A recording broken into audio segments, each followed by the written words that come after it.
How's it going, everybody? And welcome to another episode of the One Last Cast podcast. My name is Jonathan, and as always, we have Merriel Solesky here. Say hi, Merriel.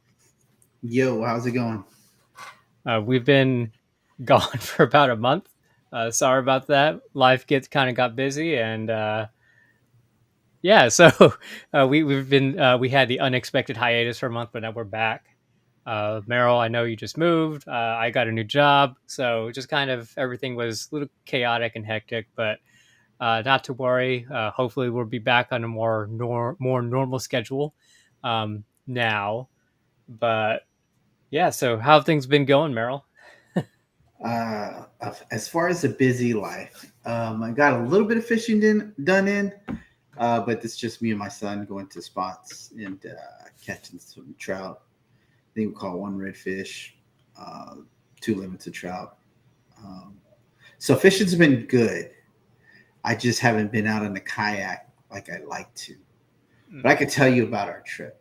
So if we have time, you have time to share a story of me and my son. Yeah, let's kind of go through some of our sponsors first, little Yeah. housekeeping, and yeah, like talk about knock and tail lures because they're awesome soft plastic. If you're looking for a soft plastic that swims on the fall, has a built-in rattle that drives fish crazy. Search them up at knockandtaillures.com. See all the cool stuff that's coming out of there. Um, I know they have that shrimp lure coming out, and then also the TPE soft plastic. Just some really cool stuff, and the popping corks. I think the popping corks are out right now. Go to knockandtaillures.com and find all the cool stuff there. Also, DSKA, if you're looking for a Facebook group to talk kayaking and fishing, go to Dirty South Kayak Anglers, search that up on Facebook, and join that group. Also, 4A Printing, Aaron's been doing some great work with our stuff, such as towels and shirts and all that. So if you're looking for anything like that, search up 4A Printing, and Aaron will take care of you. And of course, Brittany Solesky, Merrill's lovely wife. If you're looking for real estate here in Houston, either residential or commercial, reach out to Brittany Solesky at brittanysolesky@gmail.com or 281-740-0498 and get that taken care of. Uh, yeah, before we hop into our topic of kind of the state of kayak fishing, uh, let's hear about your most recent trip with your son. Yeah, so me and my son, he's like, "Hey, Dad, let's go fishing." I had a small window. We went and tried one area that we felt like water was a little off color, wasn't a lot of bait. So we went to the second spot. Now, the good thing about the second spot is it has a flat and then there's a gut. And the time we chose was later in the evening. So I was figuring when the heat of the day is on the water, um, this would be like a good spot, right? It gets hot. They're in the deeper parts to cool down, and then as if they do want to feed, they could come up on the shallow flat to feed. So that's the area we targeted. Tide was a little slack when we got there. We waited for the tide to start going out, and showed him a technique about throwing his lure out into the deep water and just let it flutter and then slowly bring it back. The first one was like a 13-inch trout, and then after that, the trout got bigger and bigger. Um, and then we caught one redfish, baby flounder, and we just stuck to that technique the whole time. So I guess it's not really much to that story, other than letting the current take our bait. Just a strategy I've used many times, presenting as a weak bait coming up the ledge, and that worked pretty good. Um, but hopefully, I'll get out there on the kayak, and my main focus is going to be offshore. So I'll be doing a little bit more offshore and maybe a handful of inshores. I'm going to be scouting. So I'll be scouting for clients, I guess, that want to do inshore fishing. So hit me up if you want to scout with me on some spots, check out some spots. But yeah, I guess that's it. Okay, that was kind of a letdown of a story. Yeah, I guess that wasn't so exciting, right? Like, uh, so let me top that. I went out this past Sunday. Yeah, I think Sunday. Um, Went out to a location I've been kind of looking at for a while. Um, and the day before, I was talking to Jay, and he said the tide was low and incoming. So I was thinking this is perfect because I was mainly looking for redfish over here, and I wanted the lower tide to have the opportunity to sight cast.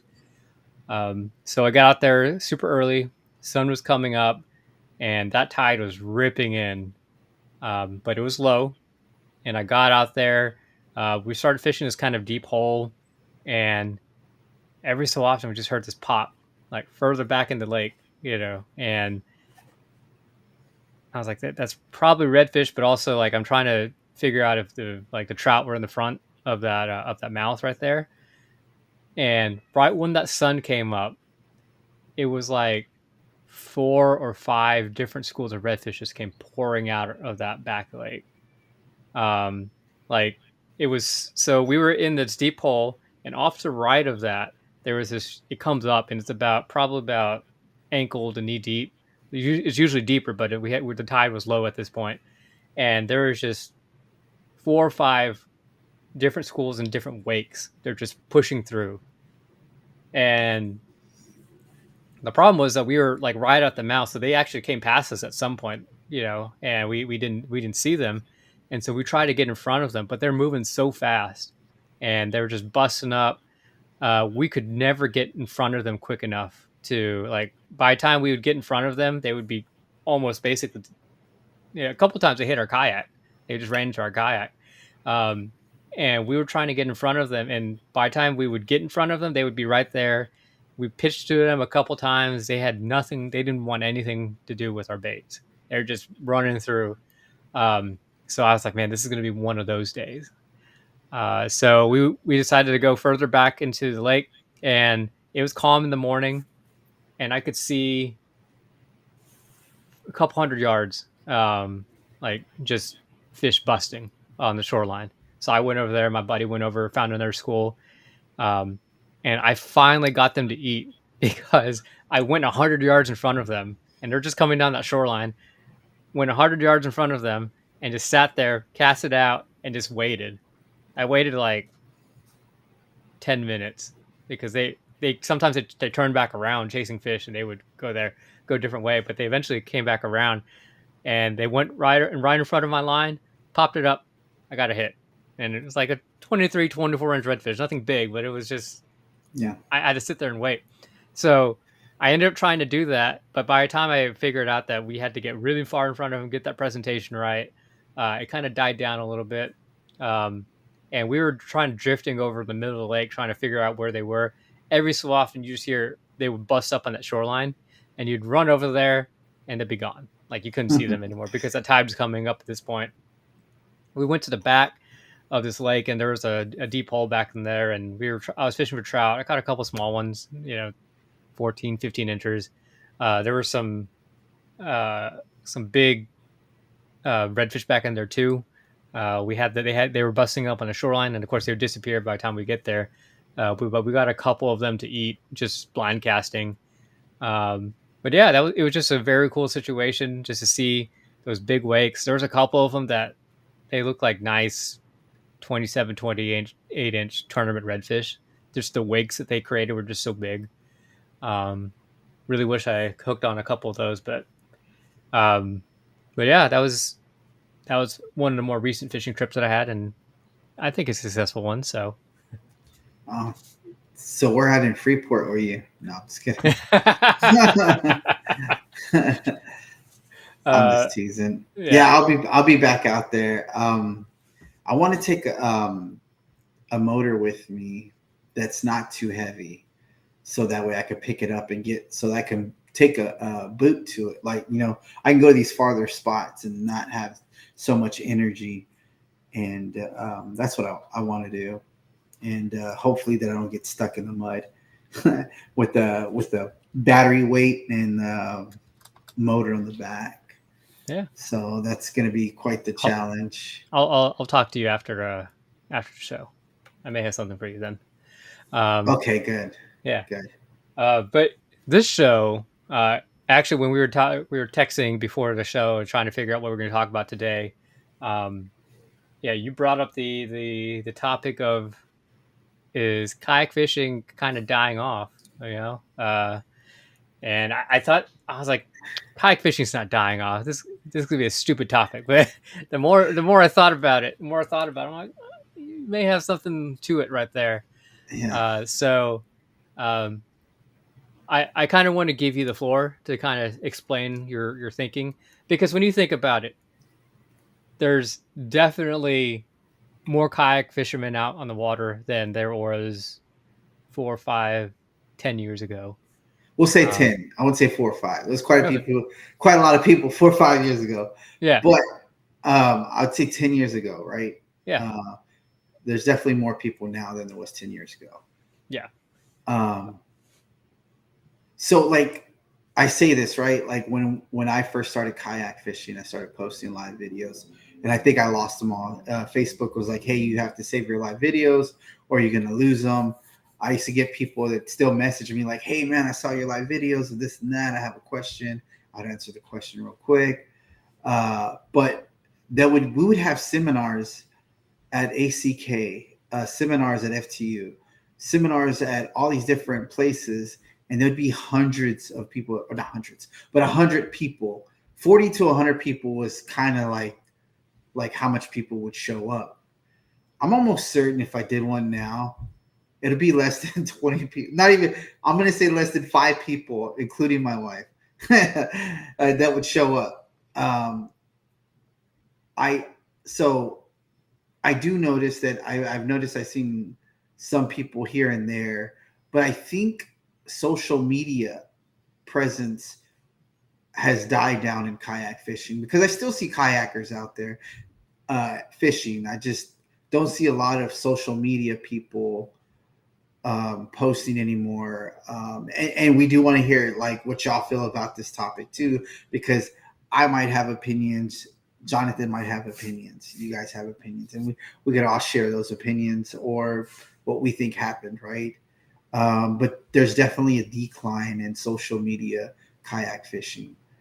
Um, I think a little bit is sounds terrible, but it's the same videos over and over, and like people catching redfish, trout, flounder.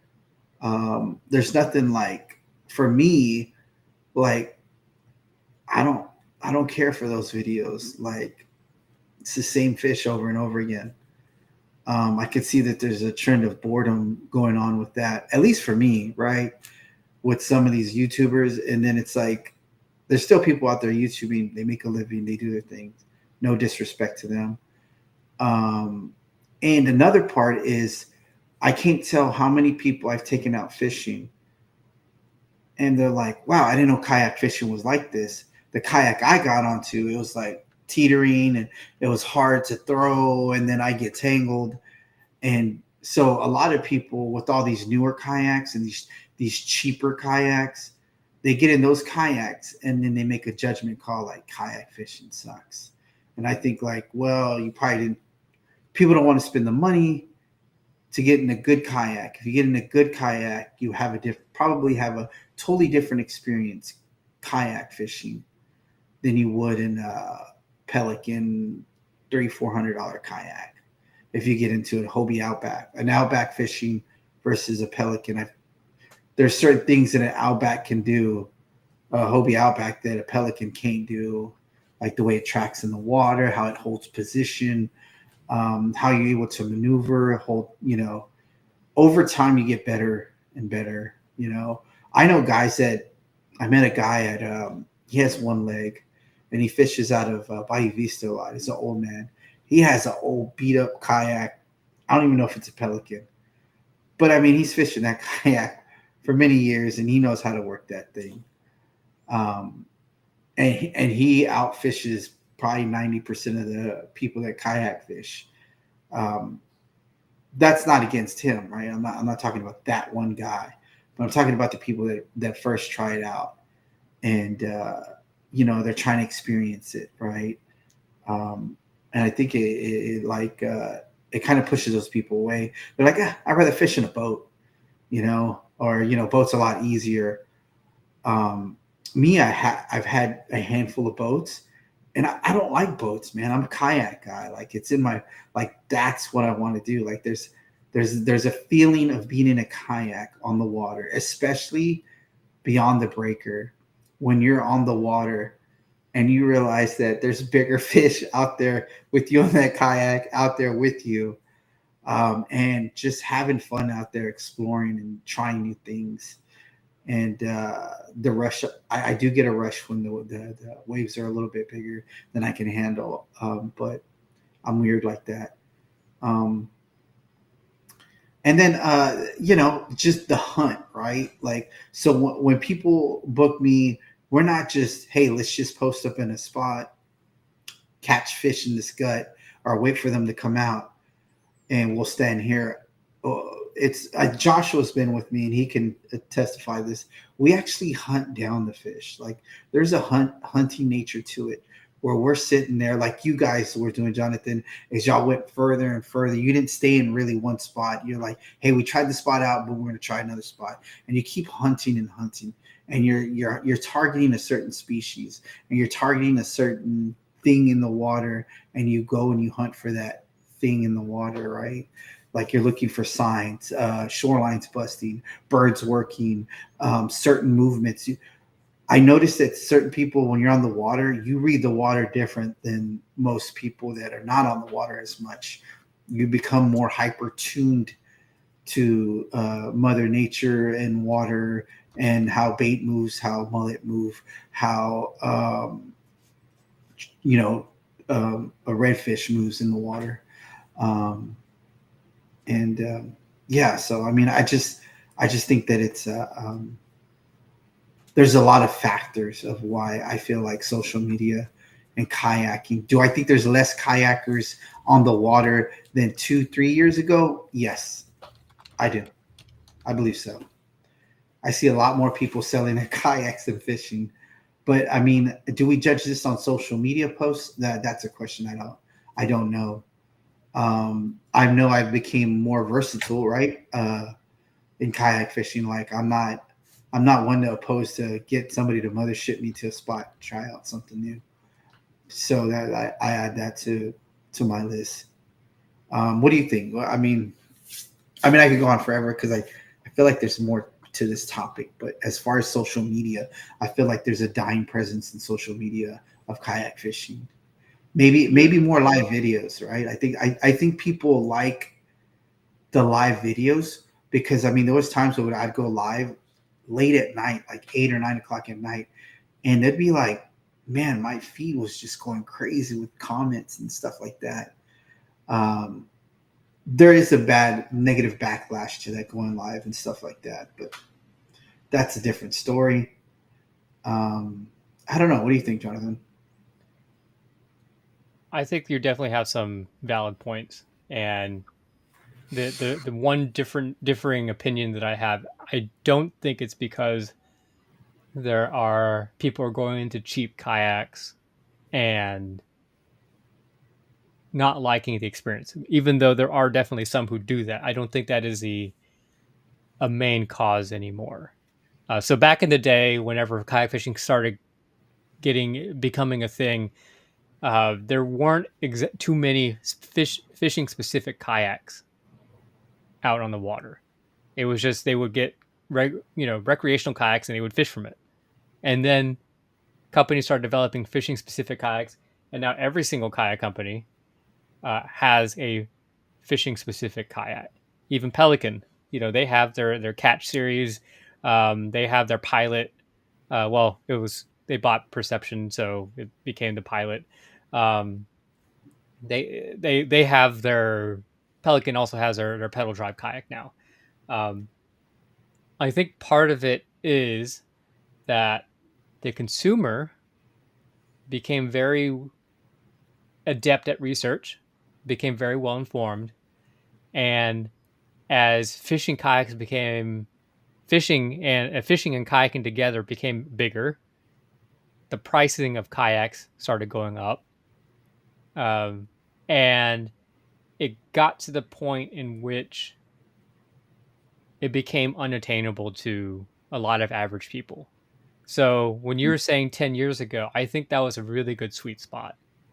Whenever there was a lot of kayak companies that were out there that were marketing their kayaks, and it was, yes, the price is going up, but it was still affordable to the average everyday person. So the sport kind of blew up there. Um, it artificially blew up during the pandemic because people were, stuck inside and they just wanted to get out and do stuff. Um, but now, I just did a pricing thing.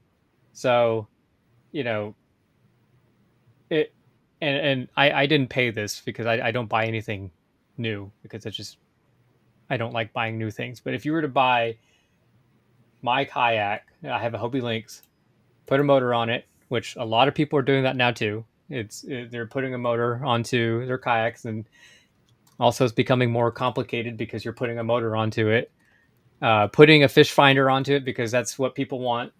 Um, you know, you're yeah. So with the Lynx, the Bixby motor, a fish finder, a basic fish finder, you're looking at $4,600. That's a lot of money.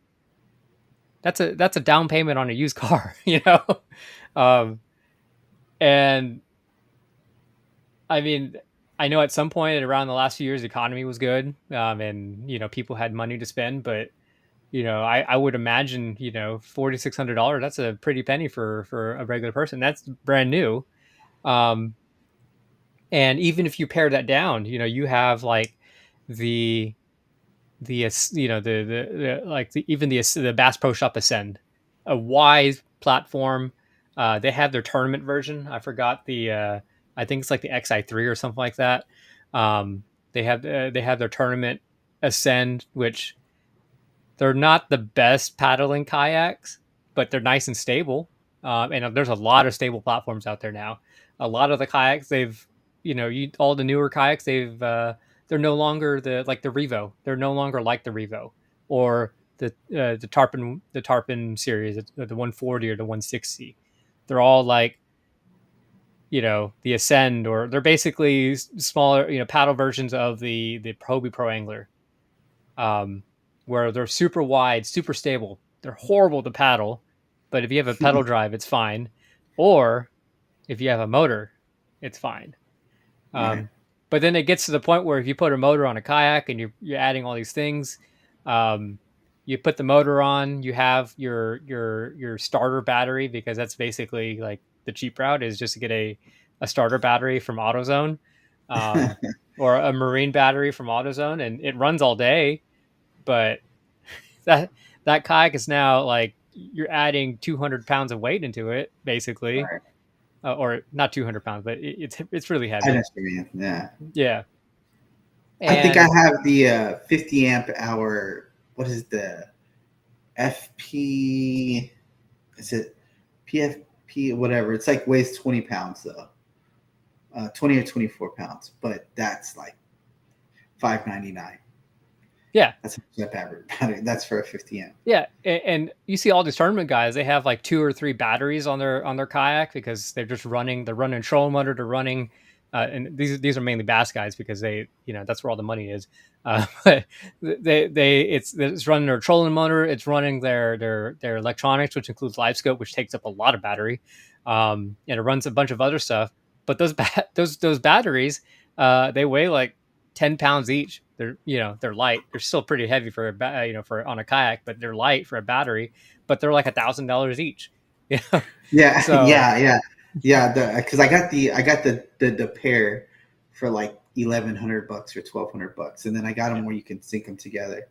But Bailey's, I really want to try like newer kayaks and like do a comparative analysis, because $1,000 for a kayak versus like to get an Outback right now. What is it? $4,000, something like something like that. that. Yeah. Like a price point kayak that would be good. Like I'm willing to try out and test out. But she's saying you get a pedal drive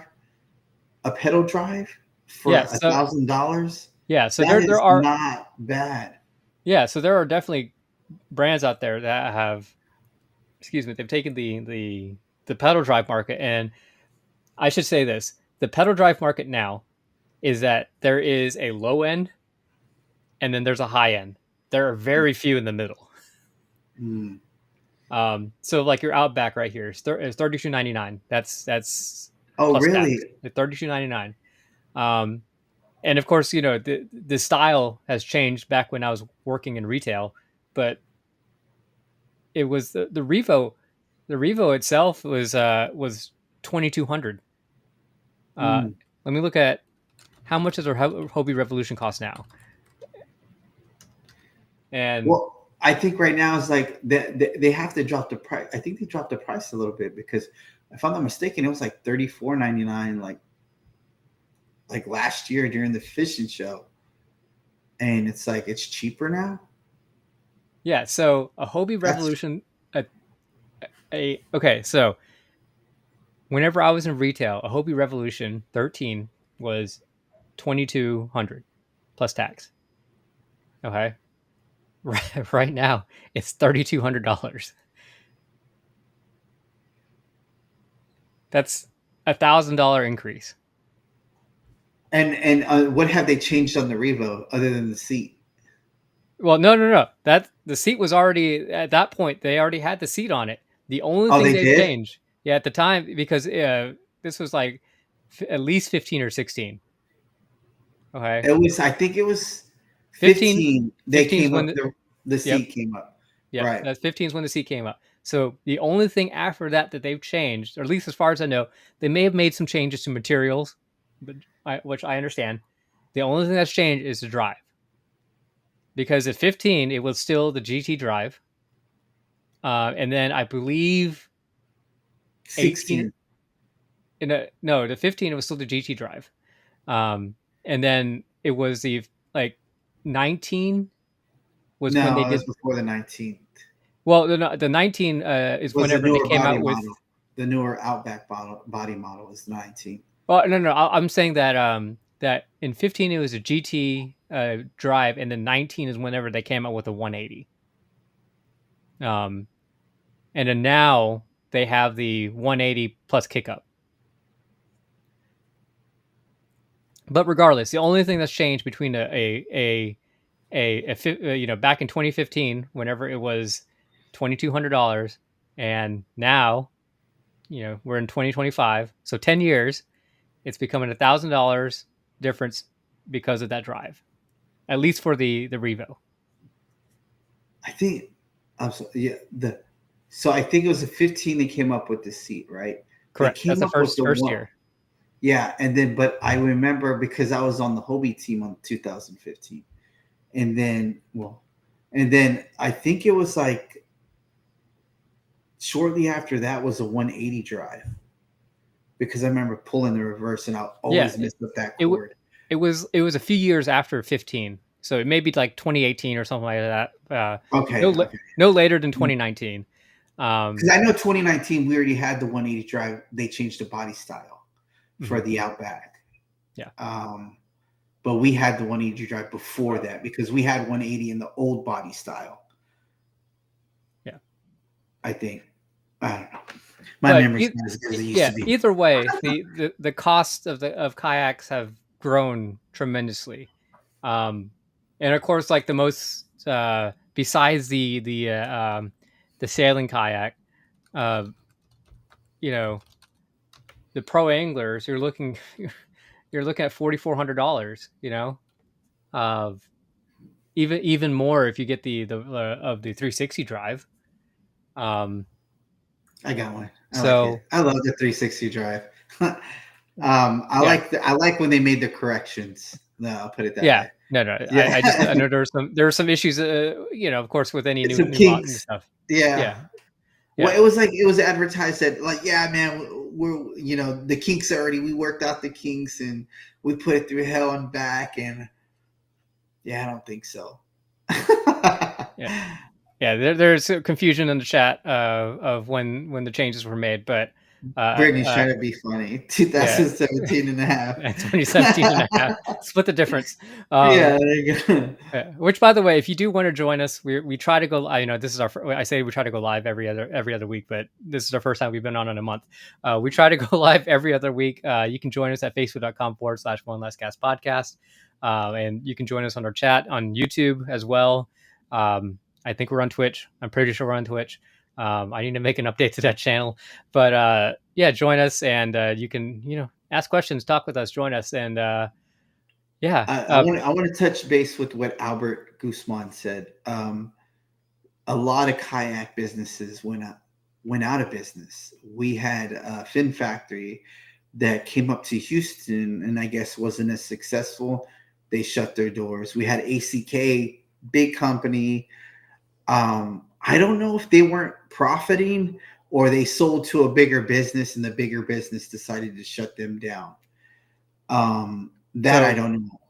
Okay, ACK, you know a little bit about this? I know a little bit. So ACK got bought out by the House, which is it's a outdoor retail company, and basically they folded up operations.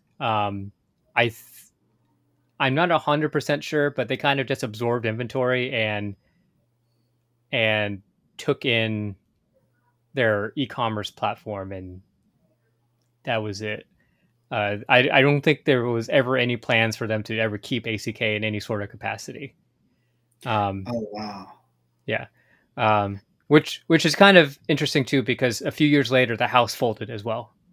Oh really? Not I didn't know that. not folded. They pared down a lot. So even now the House is a shell of what it used to be. Their bread and butter is a lot of what do you call it, like those adventure sports, skiing, snowboarding, cycling, and stuff like that.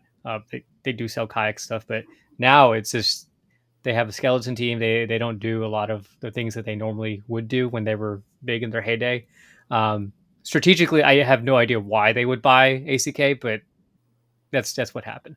ACK was the first company to give me a shot for pro staff, and when I was with that group of people, they're really good people. We had Ryan. I know I'm forgetting a lot of names, but there was a lot of really good people.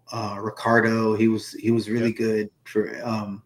There was a lot of good people from ACK, and I made a lot of friends. And it was kind of like bye to a brotherhood. But like, there's some of the guys that still hang around and hang out and so forth. But most of the guys kind of just like spread it out and went their own ways and done their own things. And I think FTU might have picked up a couple of them, or one. But but actually, looking back at that time, you had ACK, and they basically had every other week they had a seminar at their store. At that time, Texas Kayak Fisherman was booming. Same with like Fish West End and Too Cool. Those are all never online. heard of them. You never heard of them? Okay. No. DSK was booming too back then. Yeah, no. There's a lot of places online that were booming. Too Cool, Fish West End. Those were online forums of think of a Reddit before Reddit. That's basically what those places were. And there was a place for everybody. But even like Texas Kayak Fisherman, that place was just like so full of really helpful people and so much knowledge. I mean, I'm going to check right now because I haven't been on there in a while. But I remember even on Too Cool, you could go on there and maybe not ask questions because it's the same thing as on like Facebook and stuff like that, where if you ask questions, you get wrecked for it. Okay, I remember somebody mentioning Too Cool. It was Joseph Payne, I think his name is. And he was like, "Hey, Merriel, do you know anything about do you know Too Cool?" And I was like, "No, I don't know what that is." He's like, "They're posting a picture of you and your kayak on Too Cool Fishing." And I think it was the one where I was at Clear Lake. And there's somebody said that Clear Lake sucks, or fishing sucks at Clear Lake or something like that. And there was a picture of me with a kayak, and then I think I had a stringer full of fish. And somebody posted that picture. But that's the only thing I heard about Too Cool. Like, I don't know if you have to log on to get there, or is it just like a platform, or is it like TKF, or I know nothing about Too Cool. Yeah. Like, So I've yeah, never even been there other yeah, than him telling me that. yeah. Too Cool is like the TexasKayakFisherman.com. So both of them are still around. Fish Weston is still around. It's just a lot of what happened was a lot of the people kind of during the heyday. That's when Facebook groups started becoming a thing. So a lot of the groups started taking off. You had Texas Kayak Fishermen on Facebook. Um, you have Gals and Saltwater Fishing, the two of them that were there, the OG one and the new one that came out. You have all these groups. DSKA is one of them, and then after a while, you would have like ACK went out to an extent. Of course, Fin Factor wasn't here during the heyday, but Fin Factor started up and now they're gone, both here and in Corpus. Yeah, I Yeah, heard in that. San Antonio, they're gone too. Um, really, there's a couple very very small outfitters here and there. FTU and I think Mariner Sales are probably the last big ones that are open here in Texas. Um, and Mariner Sales is probably the only like large kayak specific shop.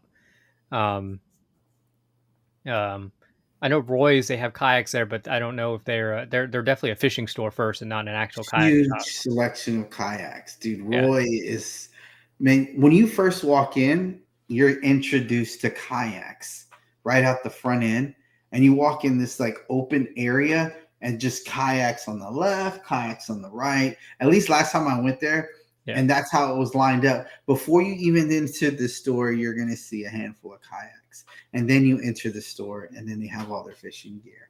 Okay. They have a really big selection. That's good. Yeah. But yeah, that's basically it. At least as far as I know. And of course, there's probably freshwater. Some kayak shops for freshwater that, since I'm not in the freshwater scene, I have no idea about. Um, but yeah, it's just I can definitely see within the last 4 or 5 years, line cutters. Yeah, but line cutters they're not like a kayak specific store. It's a line cutters. They have line cutter products and it's a fishing store, and then they sold kayaks. But within the last 4 or 5 years, it's just been Are they open? Line cutters? yeah, line cutters is open. Oh, Within the last few years, you could see. So you had the pandemic; it took off. Everybody and their mother was out kayaking and fishing, and it became such a big thing.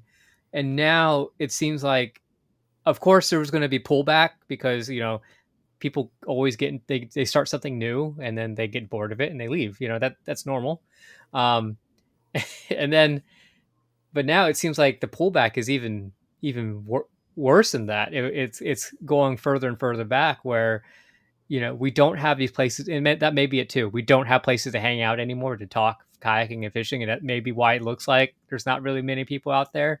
But it just seems like all the places that we knew and loved and it, how that camaraderie is kind of just pulling back and kind of fading away, and that's kind of sad because like we were talking about ACK and all those seminars. My first seminar was at ACK. I went there. I didn't know what I knew. I wanted to look into kayak fishing, and at the time I didn't want to.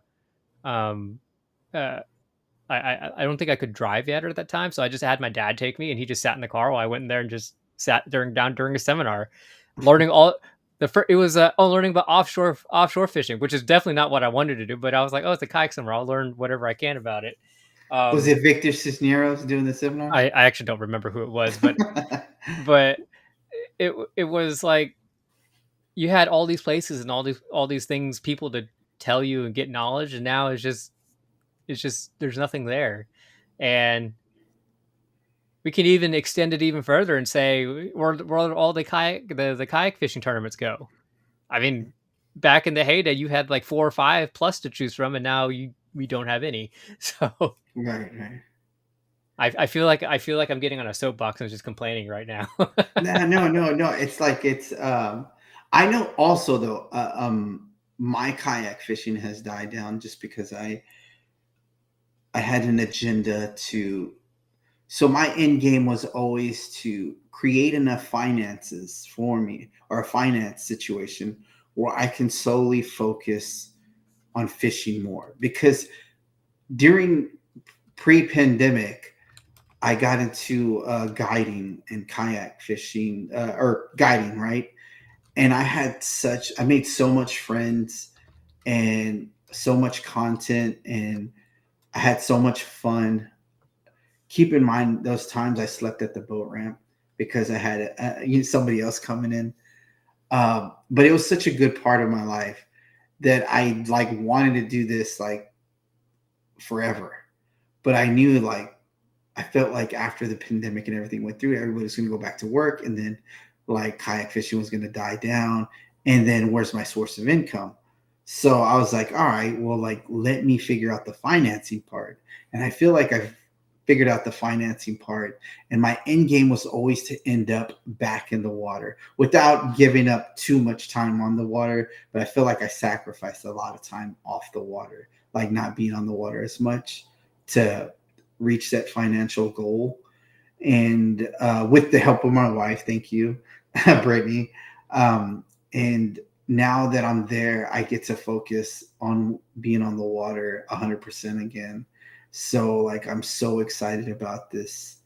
And maybe I can, help create more content, and maybe it'll spice some people up to come back to kayak fishing, because I do believe there's less kayaks on the water than 5 years ago for sure. Yeah. And then I think me and John been planning on going on a night trip for like ever. Hit me up, John. You got my message. I think he went out with one of my buddies, and they went out and caught fish. And I can get him a One Last Cast podcast sticker. If I'm not mistaken, I thought I mailed you it. I think you did. His name looks familiar, so I was like, maybe he wants another sticker. But and then speaking of sticker, we have a winner that we're giving a Tranex. This is from Shimano and One Last Cast podcast. Timothy Rodman has won a Tranex. It's my favorite reel. It's one of my favorite reels. So it was a hey, thank you for listening, kind of appreciate all your support. And he's always sometimes he pops in on the comments and makes comments, and then he also shares our post. So just saying, hey, thank you, Timothy Rodman, and send me your address so I can send you that Tranex. Yeah. I feel like that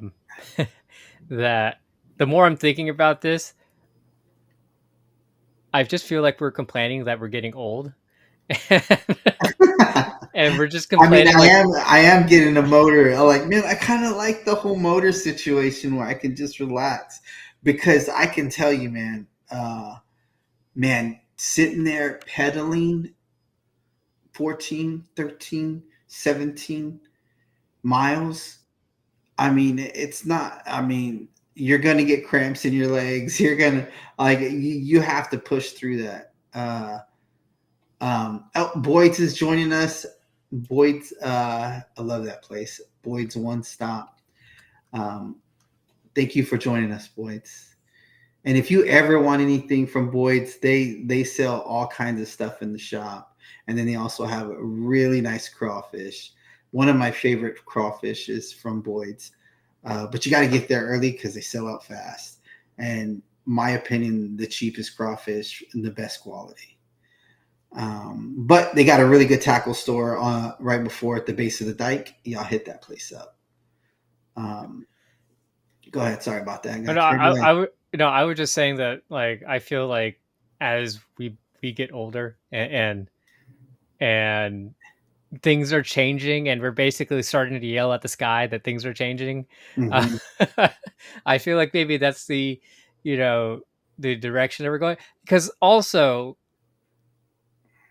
I think empirically, from the data standpoint, there are probably more kayak fishermen on the water now than there was 10 years ago.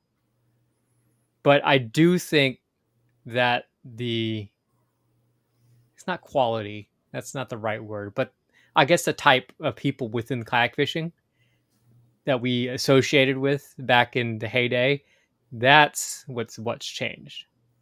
Hmm. And maybe in a sense that we have to change with it, but also like what happened, you know? Do you think that there's less kayak fishermen on the water than post pandemic?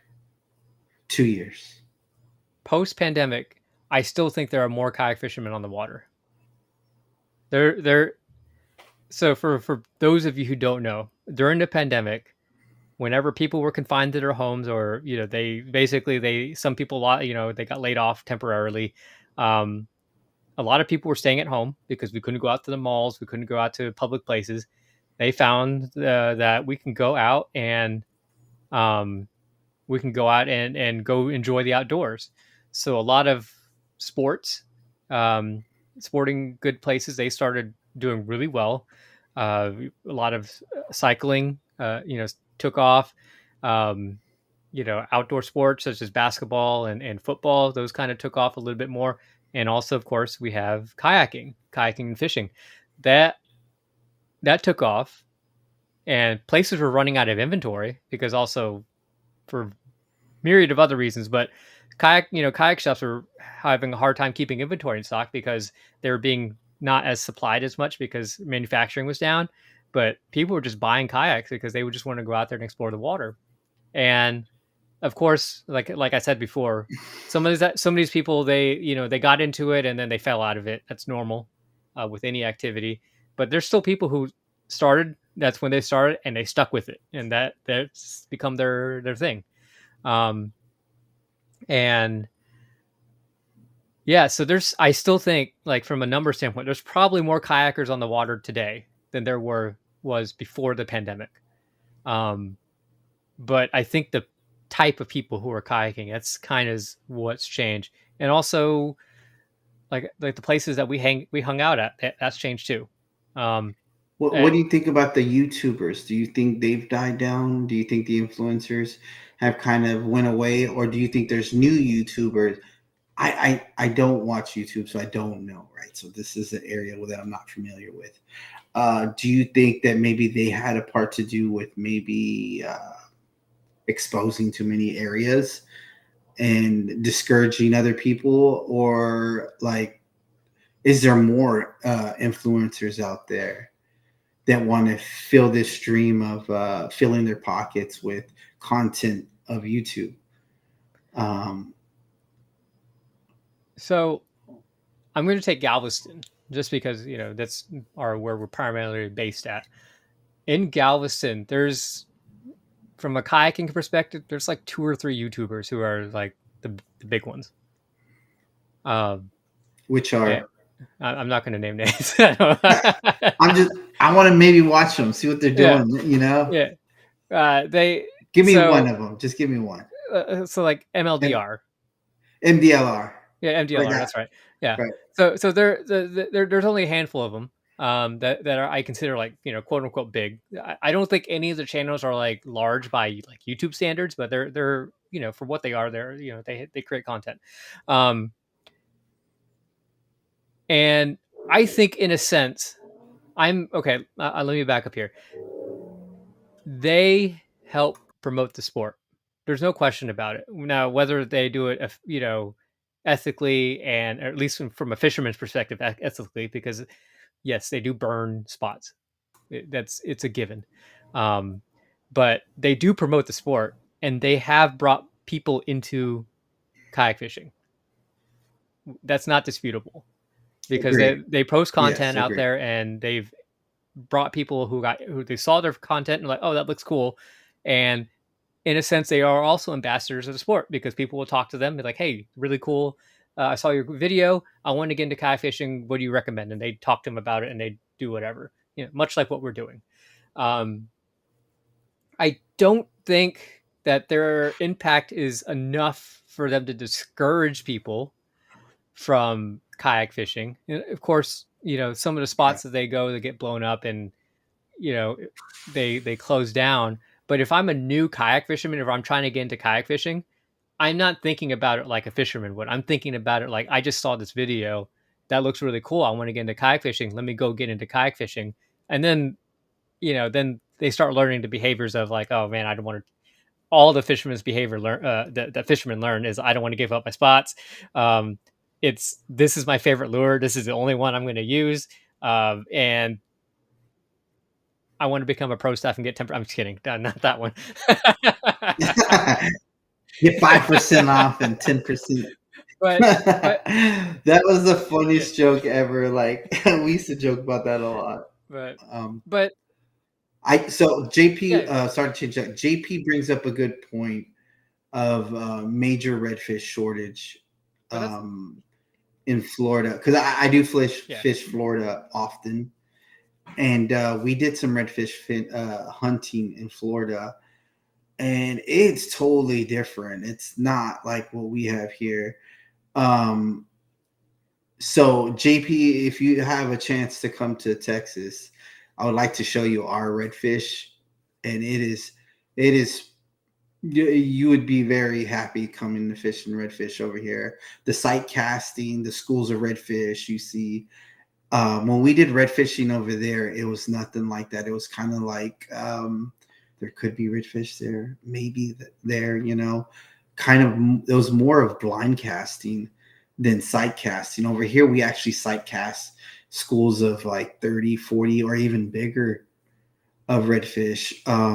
I have not been blessed with where you see the big sea of redfish, and I've seen it on video out of Louisiana or Texas coast, where you big old seas of redfish coming through, and you're in the middle of them, Yeah. whole bunch of bull reds. But there's certain times a year where we just go offshore, and it's pretty much that time of year. You go certain sand gut, certain area, and you just drop bait, and you'll probably yield a bull red anywhere from 35 to close to 45 or even bigger inches of bull reds. I think my biggest, was a 48 incher. Never caught a 50 incher, but we got pretty big bull reds. But if you have an opportunity, JP, come down here and catch some redfish with us. It's pretty fun to see schools of redfish, like Jonathan was describing on the back lakes. But sorry to No, no, change no. that subject. It, There, it's just I think that the more I'm thinking about it, and that's kind of what the conversation was just about, is just to talk about it and think about the changes that we're seeing. I'm coming more to the conclusion that a lot, I think it's the people that have changed. And the newer generation, and I say, when I say newer generation, I feel like my heart hurts, because that's like, that means we're no longer young, because there's people younger than us now.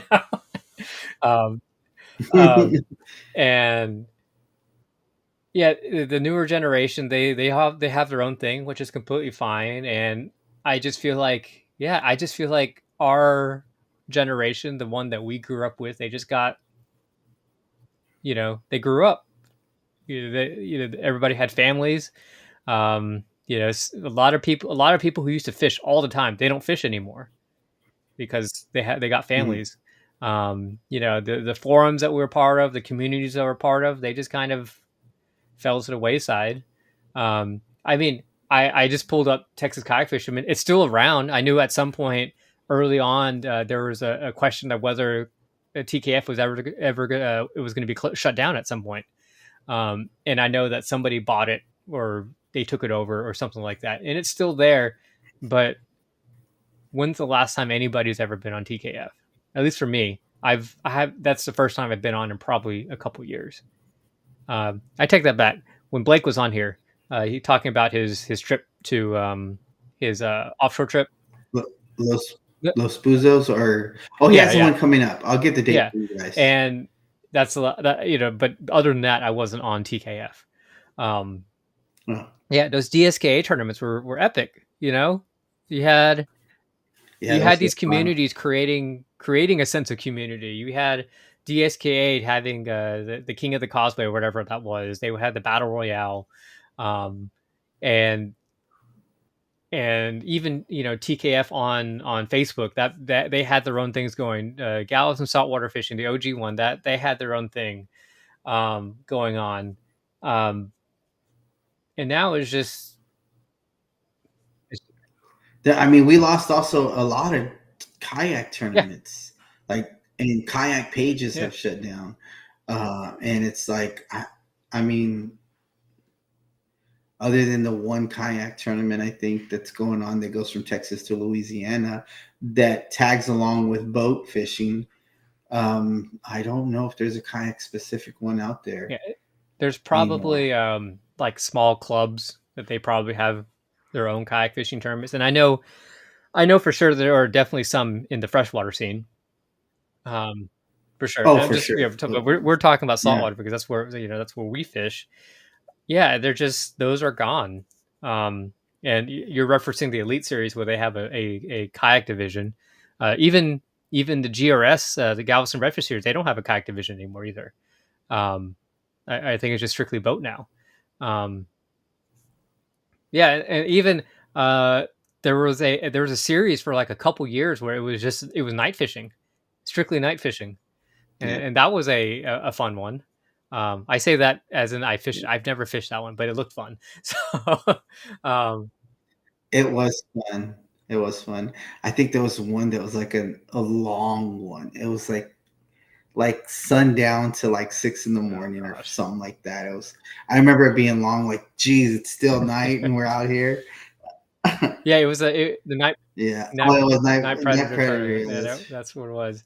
Um, That's cool.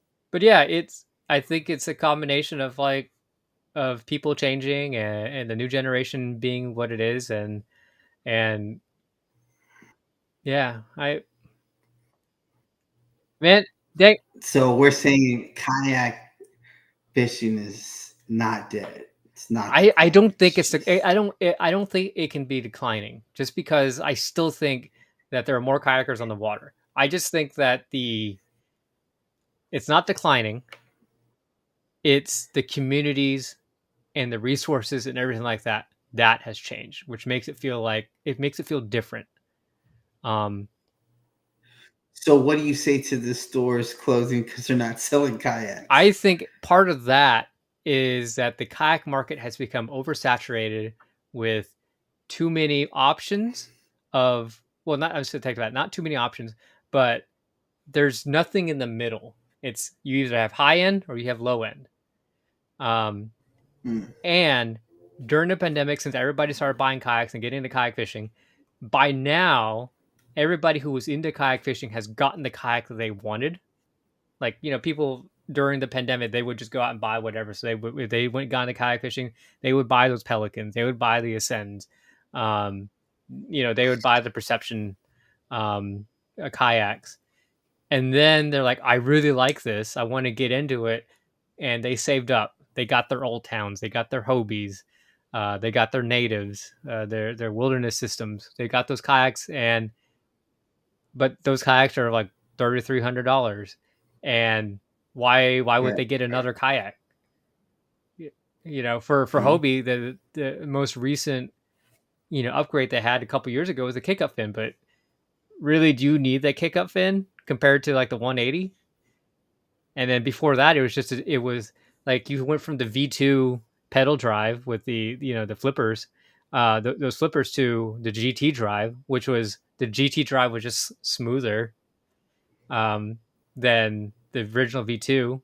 But then you had that big jump from the GT to the 180. That's a huge thing. But then after that, mm-hmm. you have the 360 drive. You had that Lynx. The Lynx is that new one, their newer model. They had the upgraded Outback, which I hate, but that's just whatever. um, It's faster. The upgrade was I feel faster. like they should have kept. And again, I'm thinking about this, it makes it sound like I'm just an old man yelling at the sky. Uh, I think they should have kept the original Outback design because it served a purpose. Whereas I think if you get a newer Outback, you should just get a PA-12. I think if you fish inshore more, I think the newer Outbacks for you. If you fish offshore, I think the older model is more Yeah. helpful because the way the Yeah. hole's designed and it can go up and over the waves better. And if you're not afraid to get wet, the new design is fast, but you're gonna go nose first into that wave. It's definitely gonna be a Yeah. wet So ride. that's like my idea was that you had your fast version, you had your Hobie, your Revo 11 and 13, and then you had your stable version, your slightly more stable version with the Outback, and then if you wanted stability, you get a PA. And Right. but now you have the Revo, um, and I guess you have like the Compass. The Compass kind of has filled in that stable mid roll. Um, and then you now have the PA-12 and the Outback are obviously the whole designs are different, but I think they serve the same purpose. Um, Mhm. so, but I digress. Um, Right. But hey, look, yes, time's time is up, up. and I feel like I don't think we really answered. We I we guess answered the question, and I to sum it up, I think that we're getting old and we're just complaining about it. I will I'm very interested in the numbers. So I'm going to start looking up on yeah, yeah. that's what I was gonna say. Maybe the numbers, how like because are more people buying kayaks or less people buying kayaks than 5 years ago? Yeah. Um, Yeah, but I know I'm gonna be on the water more often, so um, definitely not yeah. declining here. It's actually gonna increase. Well, uh, thanks everybody for hopping in and listening. Which, by the way, if you do want to join us, we're trying to go live every other Tuesday.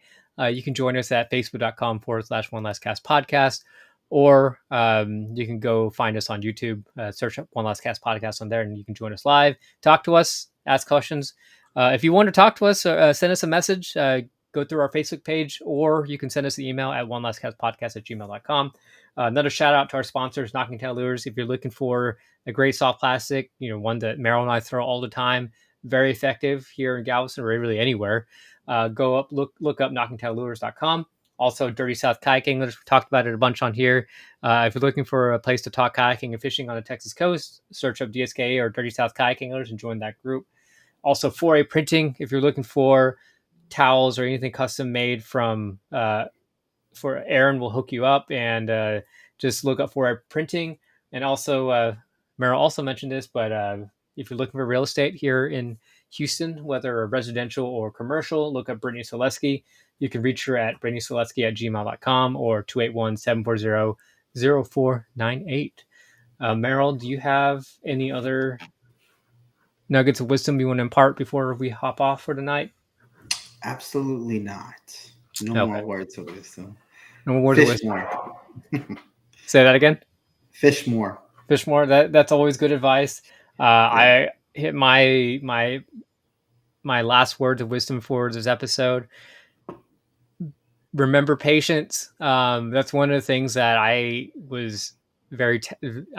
was tested on my last trip with those redfish. Got very frustrating to see redfish cruising around and just not being able to get that right cast because I was being impatient. Um, Making taking the time to set up. Also, one of the things is that I forgot a paddle, so I had to let my buddy use my paddle, and I didn't have a paddle. So since we were in ankle not ankle but shin deep water, it got difficult to kind of propel myself and get to where I wanted to go. But patience, set up that cast, get it right the first time, and you'll be rewarded. So, All all right. Take right, care, guys. all right, y'all guys have a good one. Tight lines, and we'll see you on the water. Take care.